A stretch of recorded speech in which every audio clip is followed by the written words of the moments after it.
નમસ્તે વિદ્યાર્થી મિત્રો, ધોરણ 12 એકાઉન્ટ વિષયની અંદર ચેપ્ટર નંબર 6 ભાગીદારની નિવૃત્તિ અને મૃત્યુની અંદર આપણે અભ્યાસ કરી રહ્યા હતા, જેમાં દાખલા નંબર 6 નો આપણે અભ્યાસ કરીએ. દાખલા નંબર 6.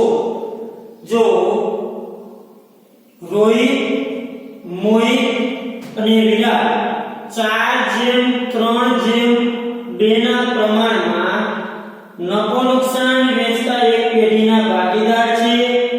તારીખ 31/3/17 ના રોજનું તેમની પેઢીનું પાકું સરવૈયું નીચે મુજબ છે કે આપણે રોહિત, મોહિત અને વિરાટનું આપણે પાકું સરવૈયું આપેલું છે.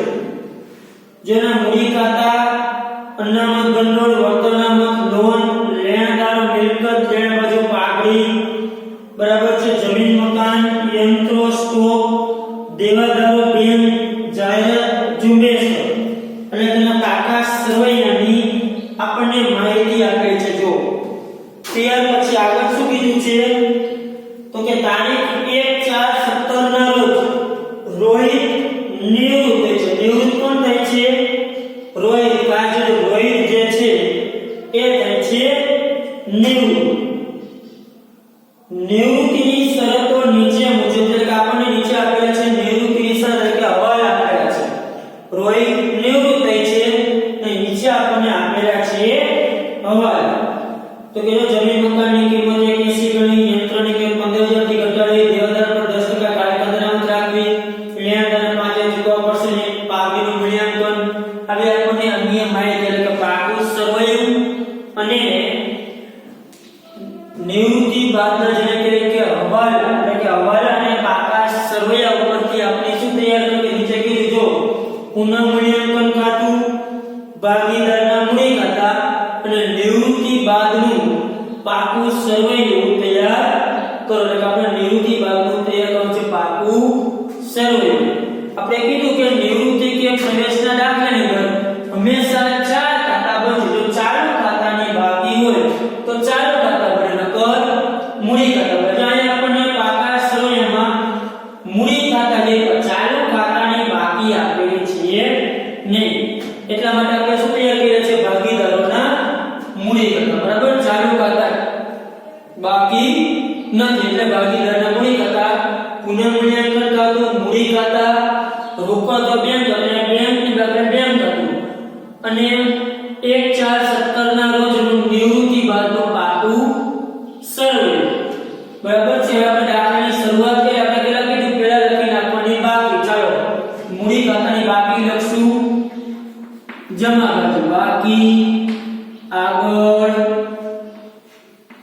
લાવીએ. ચાલો કેટલી બાકી છે? 1,60,000, 96,000 અને 80,000. 1,60,000, 96,000 અને 80,000. ચાલો પહેલા આપણે એની બાકી, ત્યાર પછી લખી નાખી બેંકની બાકી.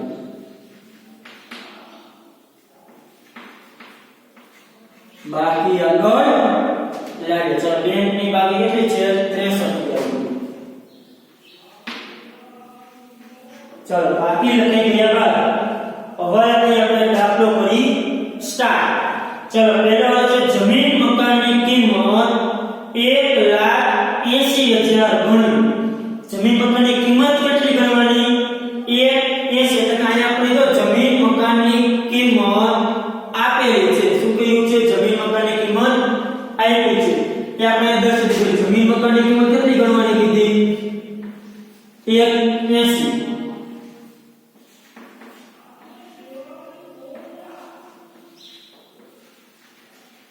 જમીન મકાનની કિંમત ગણવાની છે 1,80,000. તો જો આપણે પાકા સરળ જમીન મકાન આપ્યા કેટલા? 1,50,000 આપ્યા છે. નવી કિંમત કેટલી ગઈ? 1,80,000. વધારે ગઈ કે ઓછી ગઈ? તો કે વધુ ગઈ. કેટલી વધુ ગઈ? 1,50,000 થી અને કિંમત ગઈ 1,80,000. 30,000 રૂપિયા શું ગઈ?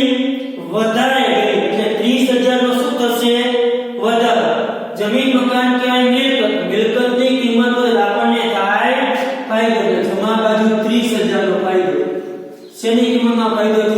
જમીન મકાન ખાતું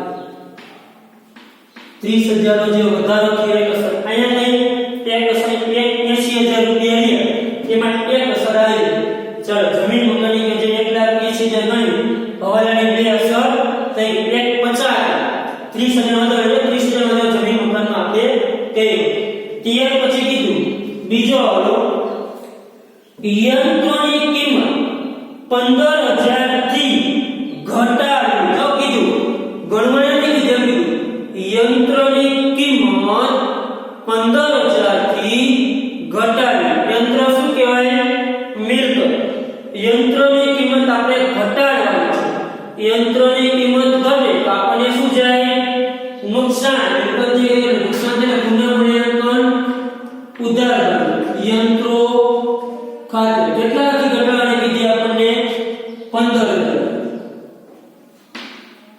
ચાલો યંત્રોની કિંમત 15,000 થી ઘટાડી તો જે યંત્ર આપણને આપ્યા છે કેટલા 90,000 અને નવા પાકાના યંત્ર આપણે કેટલા દર્શાવશું 90 માંથી 15 ઓછા એટલે 75,000 જો 15,000 કિંમત ઘટાડી છે 90,000 રૂપિયા યંત્ર આપણને પાકામાં આપેલા હતા પણ 15,000 કિંમત ઓછી કરશું ઘટાડી એટલે નવા પાકાના યંત્ર દર્શાવશે કેટલા 75,000 રૂપિયા જેટલી કિંમત આપણે ઓછી કરી એટલી કિંમત શું કરશું ઘટાડશું નવા પાકામાં કેટલા દર્શાવશે યંત્ર 75,000 ત્યાર પછી ત્રીજો હવાલો છે દેવાદારો પર 10% કાયદા અનામત રાખી આપણે હવે કાયદા તો કે નામ પહેલા લખી નાખો દેવાદારો કેટલા છે 60,000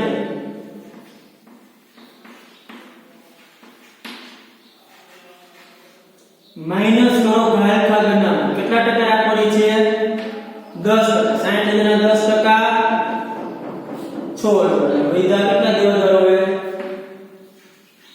54 ચાલો ઘાયલ અનામત રાખી 6,000 આપણને પ્રકાશમાંથી ઘાયલ અનામત આપી છે તો ક્યાં આપી છે કેટલી આપી છે 4,000 રૂપિયા ઘાયલ અનામત આપેલ છે આપણે રાખી કેટલી 6,000 માં 4,000 આપી છે તો હજી આપણે કેટલી રાખવાની થશે 2,000 રૂપિયા કેટલી રાખવાની થશે 2,000 રૂપિયા તો 2,000 રૂપિયા ઘાયલ અનામત આપણે નવી રાખવાની થઈ નવી રાખવાની થાય એટલે પુનઃમૂલ્યાંકન ઉદાહરણ ઘાયલ અનામત ખાતે કેટલી નવી રાખી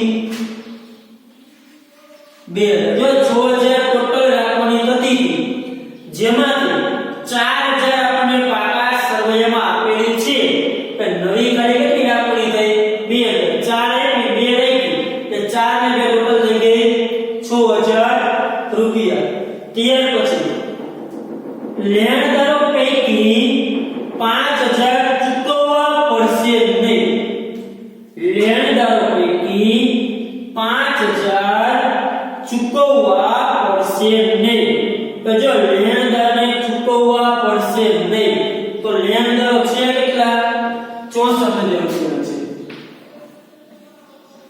કેટલા છે 64,000 ચૂકવવાના નથી કેટલા 5,000 તો લેણદાર વૈધા કેટલા આવે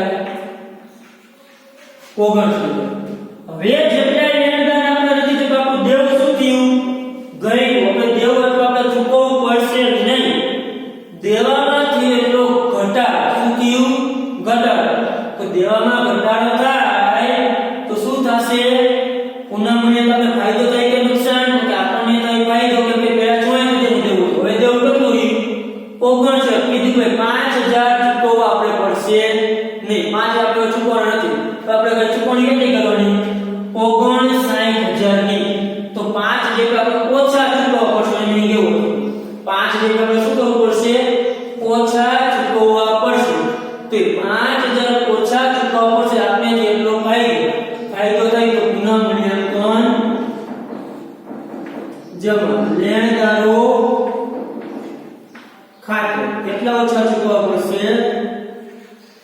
5,000 રૂપિયા ચાલો ત્યાર પછી પેઢીની પાઘીનું મૂલ્ય 1,80,000 આપ અને પાઘીનો મોહિત અને વિરાટ નું નવ પ્રમાણ 2:1 રાખો. જો પેઢીની પાઘીનું મૂલ્ય કેટલું કીધું 1,80,000. ત્યાર પછી સાતમો જે છે મોહિત અને વિરાટ નવ પ્રમાણ 2:1 રાખો. એટલે કે આપણે શું આપ્યું છે નવ પ્રમાણ આપ્યું છે. શું આપ્યું? એક તો નવ પ્રમાણ. તો આપણે કીધું કે પાઘડીની ગણતરી કરી એ પહેલા આપણે શું શોધવું પડે છે લાભનું પ્રમાણ. પણ આપણે લાભનું પ્રમાણની ગણતરી કરી તો ભાગીદાર કોણ છે? રોહિત, મોહિત અને વિરાટ. ચાલો જૂનું પ્રમાણ આપણે કઈ પૂછે આપ્યું જોઈએ. નું આપ્યું તો સરખી છે. જો આપણે રકમમાં શું આપ્યું છે જૂનું પ્રમાણ જો ઉપર જઈએ 4:3:2 4:3:2 4/9 3/9 અને 2/9. પછી આપણે બીજું શું આપ્યું છે નવ પ્રમાણ આપ્યું છે 2:1 એટલે 2/3 અને 1/3. આ રોહિત જે છે એ નિવૃત્ત છે એનું નવ પ્રમાણ હોય નહીં. આપણે કીધું રોહિત નિવૃત્ત છે એટલે રોહિતનું નવ પ્રમાણ આપણી પાસે આપેલ હોય નહીં. નવ પ્રમાણ કઈ કેનું હોય? મોહિત અને વિરાટ. એટલે કે મોહિત અને વિરાટ નું આપણે રકમમાં નવ પ્રમાણ આપ્યું છે. જો કે મોહિત અને વિરાટ નું નવ પ્રમાણ 2:1 રહેશે. જો 2:1 એટલે 2/3 અને 1/3. તો આપણી પાસે રકમમાં છે શું? તો કે આપણી પાસે જૂનું પ્રમાણ અને નવ પ્રમાણ બે છે. જૂનું પ્રમાણ અને નવ પ્રમાણ આપણને આપેલ છે. તો જૂનું અને નવ પ્રમાણ આપ્યું ત્યારે લાભ શોધો તો મેથડ નંબર 4. જ્યારે આપણી પાસે જૂનું પ્રમાણ હોય અને નવ પ્રમાણ હોય જૂનો ભાગ કેટલો હતો? 9 ભાગ હતો. ત્યારે લાભ શોધવો હોય તો સૂત્ર શું થશે? નવો ભાગ એટલે નવ પ્રમાણ માઈનસ જૂનો ભાગ. જ્યારે આપણી પાસે જૂનું અને નવ પ્રમાણ હોય ત્યારે લાભનું પ્રમાણ શોધવાની મેથડ તો કે સૂત્ર નંબર મેથડ નંબર 4 આપણે અભ્યાસ કર્યો. નવ પ્રમાણ અને જૂનું પ્રમાણ બંને હોય રકમમાં. જ્યારે જૂનું પ્રમાણ છે અને નવ પ્રમાણ છે તો આ સૂત્રથી તમારે લાભ શોધવાનો. પહેલા સુધી મોહિત. ચાલો મોહિતનો નવો ભાગ 2/3 માઈનસ એનો જૂનો ભાગ 3/9. ચાલો ક્રોસ ગુણાકાર 9 * 18 3 * 9 છેદમાં 9 * 70 18 માંથી 9 છે તો 9/70. ત્યાર પછી આપણે શોધીશું હવે વિરાટ. ચલો વિરાટનો જૂનો ભાગ નવો ભાગ કેટલો? સૂત્ર મુજબ તો કે 1/3 માઈનસ નવો ભાગ તો કે 2/9. જૂનો ભાગ 1/3 નવો ભાગ 2/9.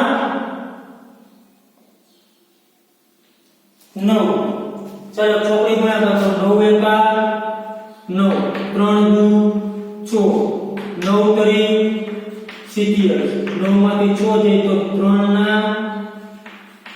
3/70. ચાલો મોહિતનો લાભ આ લાભ થયો મોહિત ના વિરાટ. ચાલો આનો લાભ થયો 9/70. વિરાટનો લાભ થયો 3/70.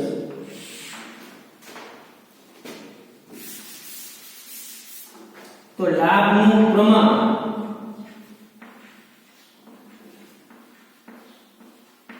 બેના છેદ સરખા છે તો કે તો છેદ સરખા છે તો ઉપરના છેદ નાખો 9/3 અને ટુકડું કરો તો 3/1 કેટલું થશે ટુકડું 3/1. જો અહીંયા આપણે જૂનું પ્રમાણ નવ પ્રમાણ આપ્યું છે એના પરથી લાભ છે ટૂંકમાં લાભનું આપણે જે ચેપ્ટર નંબર 4 માં જે સૂત્ર હતું નવો ભાગ માઈનસ જૂનો ભાગ એટલે કે મોહિતનો નવો ભાગ એમાં જૂનો ભાગ શું કર્યો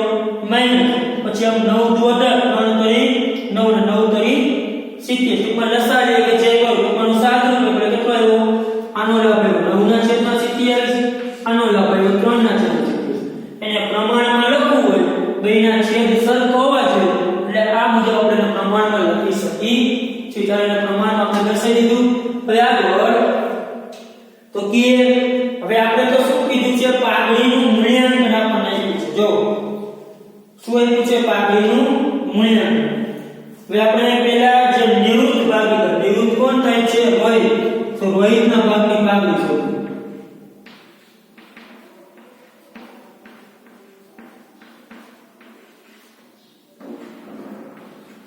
તો કે રોહિતના ભાગની પાઘડી મૂલ્યાંકન આપ્યું જે નિવૃત્ત ભાગના ભાગની પાઘડીનું મૂલ્યાંકન આપણને આપ્યું છે 1,80,000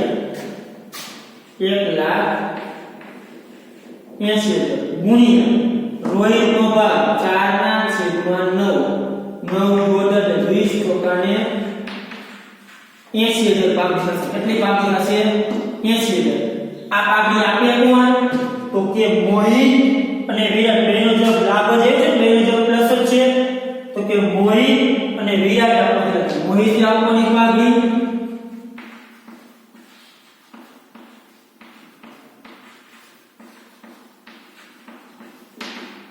અને વિરાટ આપવાની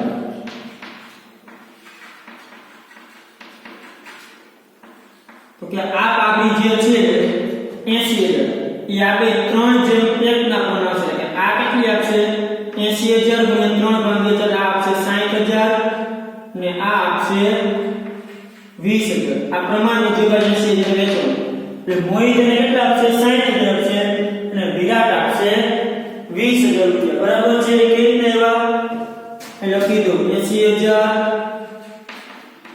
ગુણ્યા 3/4 એટલે ના 80,000 એનું પ્રમાણ 1 છે 1/4 આ આપેલ આપણા પાઘડી ભાઈ બરાબર છે હવે આપણે આગળ રાખ્યું કે આપણે લાભનું પ્રમાણ આપેલું હતું ટૂંકમાં જૂનું પ્રમાણ દાખલો હતો અહીં આપણે શોધ્યું શું આવ્યું 3/1 જે લાભનું પ્રમાણ લાભના પ્રમાણ પાઘડી આપવાની હોય જે નિવૃત્ત હતો એના ભાગની પાઘડી શોધો એટલે કે જે પાઘડીનું મૂલ્યાંકન 1 ગુણ્યા એનો ભાગ 4/9 એટલે કેટલું આવ્યું 80,000 રૂપિયા કેટલી પાઘડી એની 80,000 રૂપિયા એ પાઘડી જે બાકીના ભાગીદાર છે જે લાભનું પ્રમાણ હોય એ પ્રમાણ મુજબ આપે તો આનું શું થશે આ કેના મૂડી ખાતે ઉધાર એટલે મોહિતના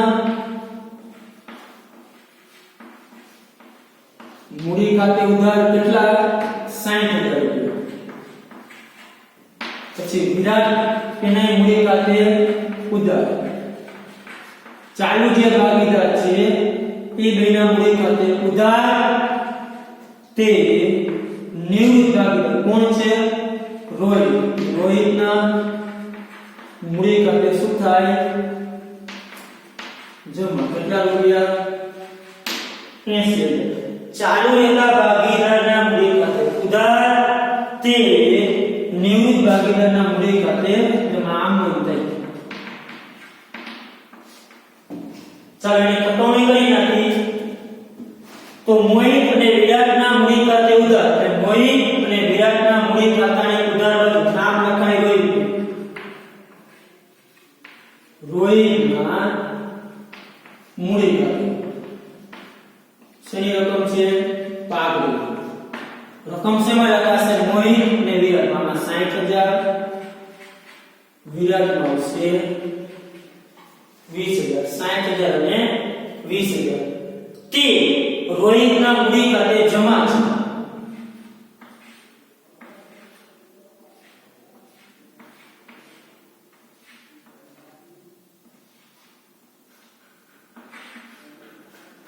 તે રોહિતના મૂડી ખાતે જમા છે રોહિતના મૂડી ખાતાની જમા બાજુ નામ લખાશે મોહિતના મૂડી ખાતે કૌંસમાં પાઘડી અને વિરાટના મૂડી કૌંસમાં પાઘડી ચાલો 60,000 અને 20,000 પાઘડીની અસર થઈ ગઈ પાઘડી અસર ફાઇનલ આ રીતે જ આપણો નિવૃત્ત ભાગીદાર હોય એના મૂડી ખાતે જમા બાજુ રકમ આવે એના ખાનામાં ચાલુ ભાગીદાર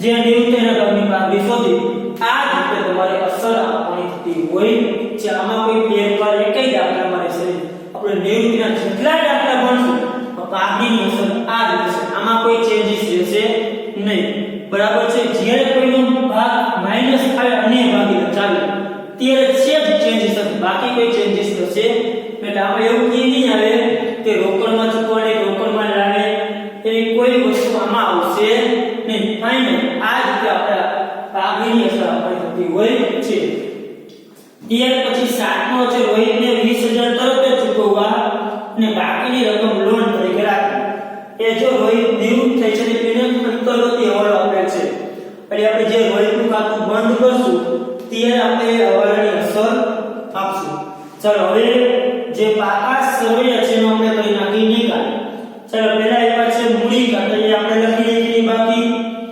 ત્યાર પછી અનામત ભંડોળ જે સૂત્ર છે ભાગીદારો વચ્ચે વેચાય જેનો મને પ્રમાણ લખી નાખું 4:3:2 ચાલો અનામત ભંડોળ ભાગીદારો વચ્ચે શું કરવાનું હોય વેચો ત્યાં પ્રમાણમાં હંમેશા જૂના પ્રમાણમાં ખાસ યાદ રાખવાનું અનામત ભંડોળ આપ્યું છે કેટલું 45000 4:3:2 4 ભાગ્યા 9 એટલે 5 ચોકાના 20000 5 તો 15000 5 દુ 10000 બાકી જે વેચાય મૂડી કરતામાં વેચી નાખવાની જે ન વેચાઈ શકે હોય એ આપણે ડાયરેક્ટ પાકા સરવૈયા ત્યાર પછી છે કામદાર વળતર અનામત ચાલો કામદાર વળતર અનામત એ શું થાય વેચાશે વેચાય ને અનામત છે શબ્દ જે અનામત આમે શબ્દ અનામત એ વેચાય કઈ બાજુ છે મૂડી અને જમા બાજુ તો જમા બાજુ મૂડી કરતા વેચી નાખો કામદાર વળતર અનામત કેટલું છે 13500 ચલો 13500 ભાગ્યા પેલા તો 9 કરવાનું એટલે 1500 ગુણ્યા 4 6000 1500 તો 4500 અને 1500 દુ 3000 ચાલો વેચાઈ ગયું ત્યાર પછી ભાગીદારોની લોન જો રોહિતની લોન અને મોહિતની લોન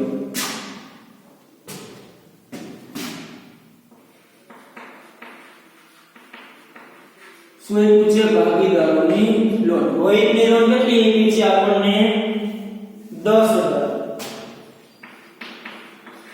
અને મોહિતની લોન એવી છે 16000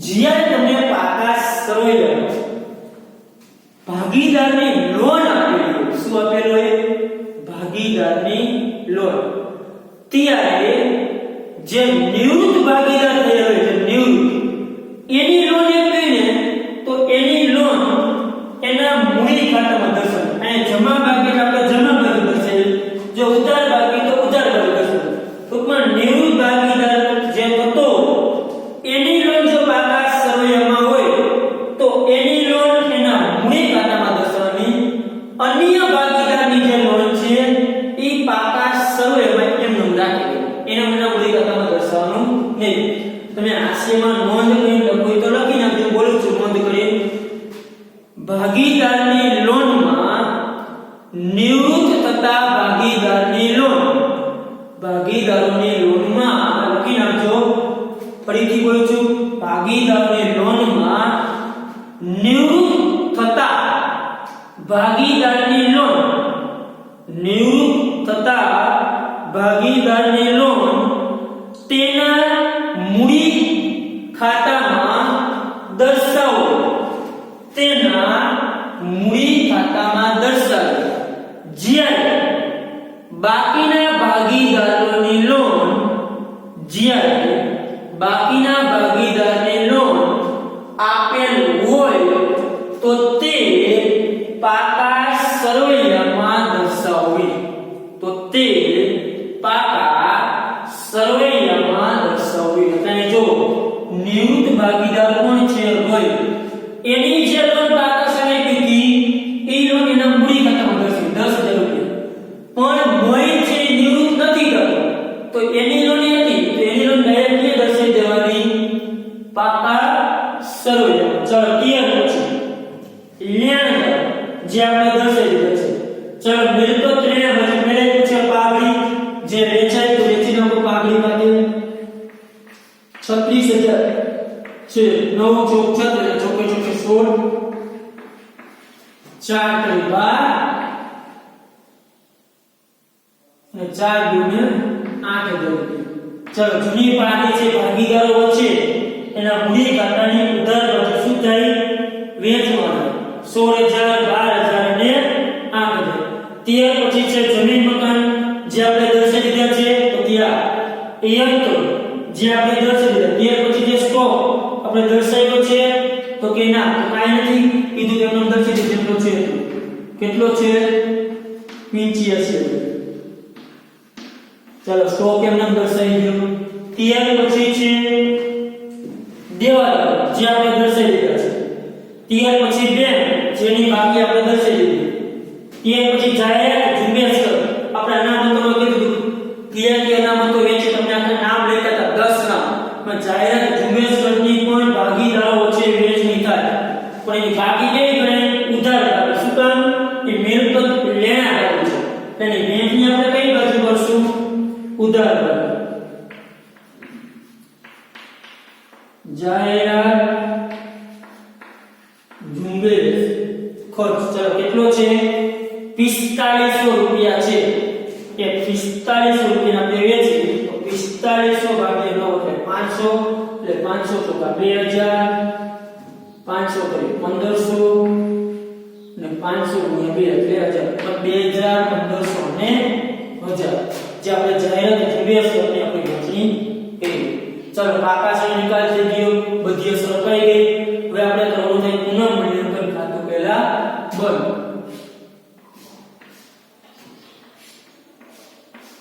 ચલો આ બાજુ જોડે 35 આ બાજુ 15 ને 17 ચાલો શું આવશે નફો જેના મૂડી ખાતે રહી ગયો 4 જેમ 3 જેમ 2 કેનો નફો આવશે રોહિત મોહિત અને વિરાટ ચાલો કેટલો નફો આવશે 15 બે બાજુ 35 માંથી 17,000 જાય બોલતી 17,000 નફો આવશે 18,000 35,000 માઈનસ 17,000 18,000 ચાલો 18,000 4 જેમ 3 જેમ 2 4 ને 3 7 ને 2 9 18 2 ચોકા 8 6 2 દુ 4 ચાલો નફો ક્યાં આવશે પુનઃ મૂલ્યાંકન ખાતાની જમા મૂડી ખાતાની જમા પુનઃ મૂલ્યાંકન ખાતું કાઉન્સમાં નફો કેટલો આવ્યો 8,000 6,000 અને છે 4,000 બરાબર છે પુનઃ મૂલ્યાંકન ખાતું બંધ કર્યું જે કઈ નફો કોટની મૂડી ખાતા નહીં આવવાનો થાય હવે આપણે કરવાના મૂડી ખાતા બંધ ચાલો મૂડી ખાતા આપણે કીધું પહેલા કેનું ખાતું બંધ કરવાનું જે નિવૃત્ત હતો એ ભાગીદારનું ખાતું પહેલા કરવાનું કારણ નિવૃત્ત કોણ થાય છે રોહિત તો પહેલા ખાતું બંધ કરવાનું રોહિત ચાલો રોહિતનો સરવાળો 1 60 2 80 1 20 2 2,20,000 પ્લસ 2 26 26 36 ને 8 44 1 60 પ્લસ 60,000 પ્લસ 20,000 પ્લસ બીજા 20,000 2 60 પ્લસ 6 એટલે 2 66 10 અને 8 ચાલો આનો સરવાળો થયો 2,84,000 કેટલો થયો 2,84,000 જે નિવૃત્ત થાય એનું આપણે પહેલા લખી નાખો બંને બાજુ 2 છે. હવે આપણે કઈ માહિતી આપી છે લોન રાખો. જો છેલ્લો વાળો તમને કીધો છે રોહિતને 20,000 તરત ચૂકવવું અને બાકીની રકમ લોન રાખવી. 20,000 શું કીધું? તરત ચૂકવવાનું. એટલે આ 20,000 રૂપિયાના ખાતામાં લખી નાખવાનું ચૂકવવાના છે. એટલે એની સામે લખવાનું રોકડ. શું લખવાનું? રોકડ. કેમ કે કીધું ને 20,000 શું કીધું આપણે? તરત ચૂકવવું અને એની સામે 20,000 ને લખી નાખવાનું રોકડ. અને બીજી શરતી તો રોકડ ખાતે લખ્યું છે તો રોકડ ખાતાની અંદર આ ઉધાર બાજુ તો એમાં કઈ બાજુ લખાશે? જમા બાજુ. અહીંયા શું લખાશે? રોહિતના મૂડી ખાતે કેટલા રૂપિયા? 20,000. જો આપણે કીધું કે ભાઈ રોહિતને 20,000 તાત્કાલિક ચૂકવવા, તરત ચૂકવવા. બરાબર છે. જે 20,000 તરત આપણે ચૂકવેલા છે એ બાકીની રકમ લોન. હવે આપણું રોહિતની લોન. હવે આપણે જોઈશું કે બાકી બધું તો નાખો બા.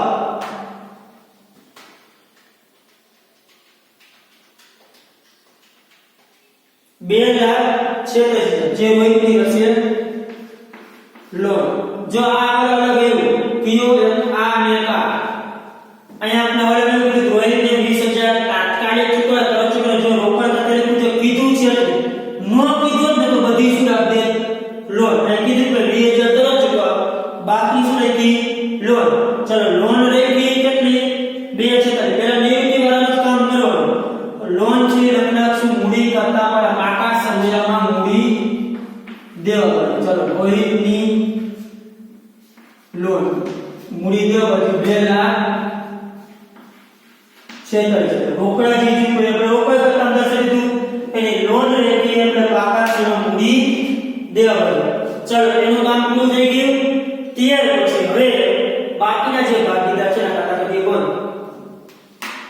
ચલો રોહિતનો સોળ તો 96,000 15,000 4500 6,000 1,500. જે બંને બાજુ લખશું બાકીની કશે એનું શું લખશું? બાકી આગળ લઈ 1,500 માંથી 60,000 12,000 અને 1,500 બાદ કરો અને એની બાકી એવી 48. ચાલો આનો સવાલ 80 કરી દો 93 4 57. ચાલો આ બાજુ આપણે 57 માંથી 28 ને 29 જાય.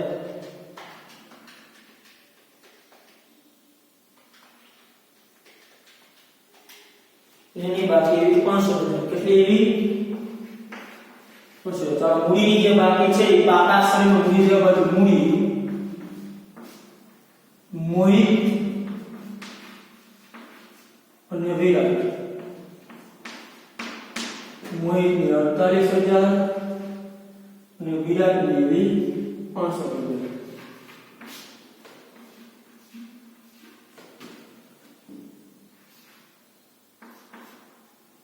₹1,16,000 મૂડીનો સરવાળો.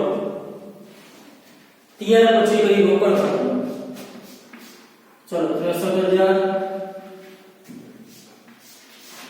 63,000. કેટલી બાકી એવી? 43. બાકી આગળ લઈ ગયા. બેંકની બાકી છે એ લખી નાખી. 43,000. ચાલો બધી બાજુ બનાવો પાકા સળિયાનો સરવાળો. 1,16,000 2,46,000 16,000 અને 29,000. આ બધું 4,37,000. આ બધું કહું 4,37,000.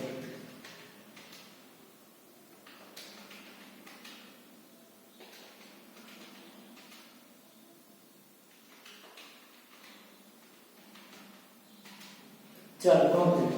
અહીંયા આપણો દાખલો થઈ ગયો બરાબર છે અહીંયા શું એક વળ અલગ આવ્યો એક આપણે જે પાઘડીનું જોયું ત્યાં આપણે જૂનું પ્રમાણ અને નવું પ્રમાણ પર લાભનું પ્રમાણ કેવી રીતે શોધાય એ જોયું અને નિવૃત્ત ભાગીદારને એક રકમ રોકડમાં ચૂકવવાને લગતો અહીંયા વળ અલગ આવ્યું દરેક દાખલામાં જે અલગ હવાલા છે એ રીતે એવું લાગે તો એવા વાળા ટીક માર્ક કરે આપણે ખબર પડે કે દાખલામાં આ વસ્તુ અલગ આવી જેથી જ્યારે વાંચવા બેસી ત્યારે હવાલા આપણે ધ્યાનમાં લઈ શકીએ ચાલો આ દાખલામાં કોઈને કંઈ ક્વેરી રહી ગઈ હોય તો તમે મને જે મારા મોબાઈલ નંબર છે એની પર તમે પ્રશ્ન પૂછી શકો છો કંઈ પણ પૂછપરછ કરી શકો છો ચાલો થેન્ક યુ